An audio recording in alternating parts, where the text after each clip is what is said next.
Walang pinoprotektahan, walang kasinungalingan, serbisyong totoo lang.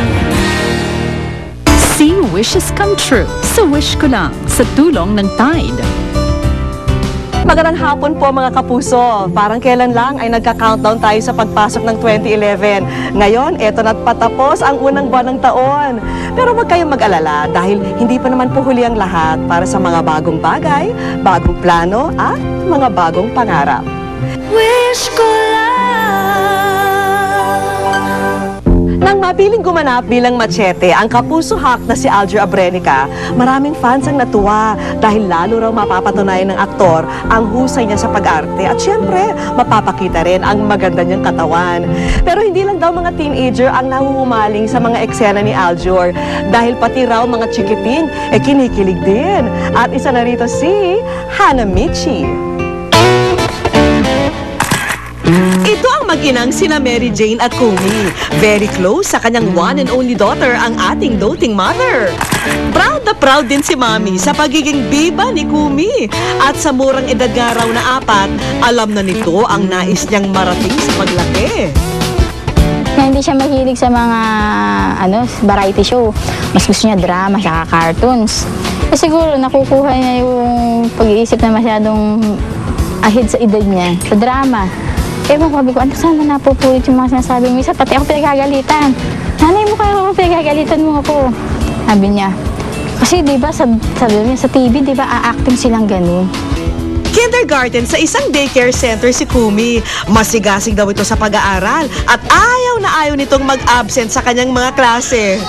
Nasaan si tatay? Nasaan si tatay? Eto ako. Hindi na raw bago sa isang batang tulad ni Kumi na humanga sa mga artistang napapanood nila sa telebisyon. Nangangarap na balang araw ay maranasan din nila ang saya at kislap ng showbiz. Kung ito na nga raw ang ikaliligaya ni Kumi, gagawin niya ang lahat para maging posible ang imposible. Ano yung ginagawa ni Glasilda, yung kontrabida sa set na yun? Parang ko ginagawa niya. Sabi ko, anak, ano nangyayari sa'yo? Nag-a-acting ako. Huwag kayong maingay.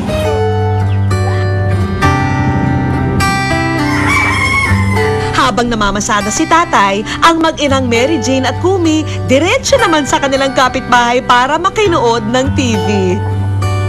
Lola, manunood kami, Lola. Ito na si Kumi.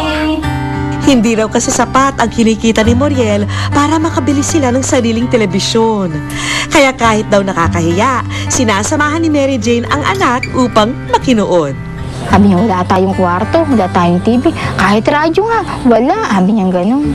Sabi ko, darating ka ako tayo dyan. Pag yumaman na ako tayo, lahat ng gusto mo, meron ka na. Kaya ako ngayon pa lang ako magpakabait ka na para ako pag nagpe-pray ka kay Jesus, nakikinig siya sa'yo. Sa lahat daw ng mga artistang napanood at kinahiligan ni Kumi, kakaiba raw ang interes nito sa kapusohang at ang pinakabagong Machete na si Alger Abrenica.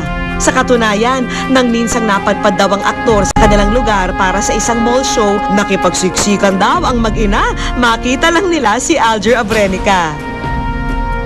Paupo na kami, nakita ko nagkakamayan yung mga fans. Siniksik ko na yung anak ko. Taga, wala kami na ng tao dun sa stage. Ako po na yung inaano ng guard. Sabi ko, uy naku, sige na po, pakiusap naman, pakamay na huka ko yung anak ko. Kinamayan naman po siya ni Alger. Sabi niya, Diyos ko, sabi nung sa pinsan niya kasama ko, nakamayan ko, Diyos ko, gumanon pa siya. Naitabi pa nga ni Kumi ang naging tanging remembrance ng una nilang pagkikita ng kanyang idolo.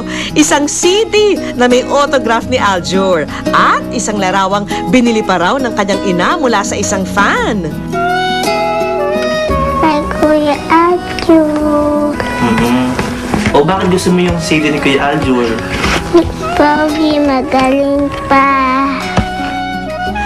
Araw-araw, bukang bibig daw ni Kumi ang pangalan ni Alger. Lagi rin daw nitong hinihiling sa ina na muling makita at makasamang idolo. Paano naman daw niya ito gagawin kung kahit pamasahe papunta sa mga show ni Alger ay kapos sila? Kumbaga, hindi ko siya kayang, sabi ko wala akong pambayad ng talent fee para lang ma-arkil ako si Alger, diba? Binalikan namin ang mag-anak upang samahan sa kunwari screen test para sa mga bata.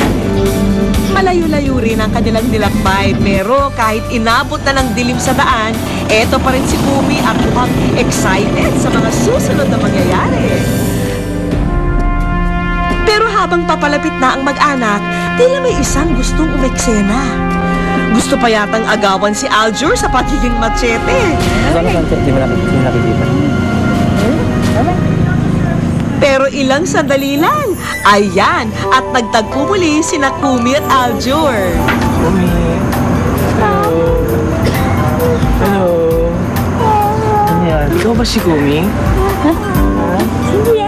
Nako, at mukhang nahiya bigla itong si Kumi nang makaharap si Machete.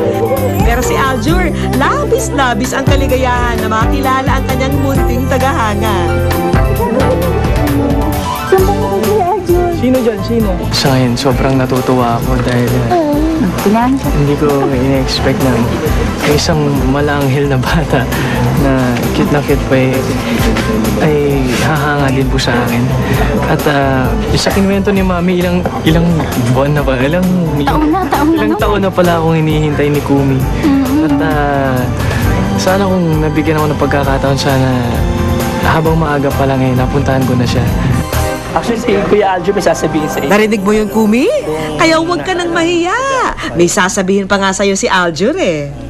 Kuya Aljur, may sinasabi. Kumi, nasa wish ko lang kayo. Ay, anak, sabi ko sa'yo, nasa wish ko nga lang tayo, di ba? Oo, speechless yata ako. Sabi ko na kahit nagdududa na ako, kaya lang iniisip ko, ayaw niyo sabihin eh. Para. Ako bumili nila. Wow, Barbie. Nak, Ayan, o. hindi na yan. Ay, anak, nag-thank ka muna. Ay, kiss mo daw si Kuya Aljur bago mo ko. Andi na Kiss mo, Kumi. Kiss mo. Kiss mo si Aljur. Mabango ba? Lubos-lubusin na natin ang bonding with Aljur at siya na mismo ang magdadala sa inyo sa iba pang mga sorpresa ng Wish Ko Lang. Siyempre, una na dyan ang aming mga regalo para sa ating munting tagahanga na si Kumi. Para sa'yo itong mga magagarang manika na maaari mong paglaruan. Kasama rin dyan ang mga bagong damit. Para naman kina nanay at tatay, sigurado kaming malaki ang maitutulong nitong mga kagamitan sa pagluluto. Mga pagkain, mga bagong mesa at upuan na maaari nilang gamiting paniwala ng kanilang negosyo. Magpapasalamat talaga ako sa GMA, siyempre sa wish ko lang. Kay Mr. Aljur Abrenica, sa staff. Marami pong salamat. Magiging komportable na rin ang pagtulog ninyo dahil narito ang mga malalambot na kama para sa buong mag-anak.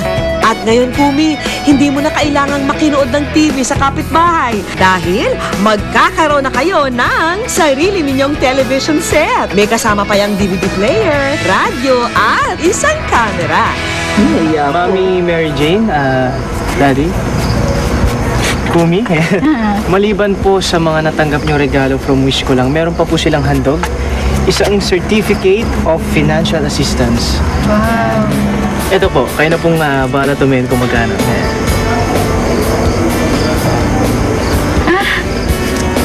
Anak ko, meron ka binigyan ng 15,000. Ano sasabihin mo?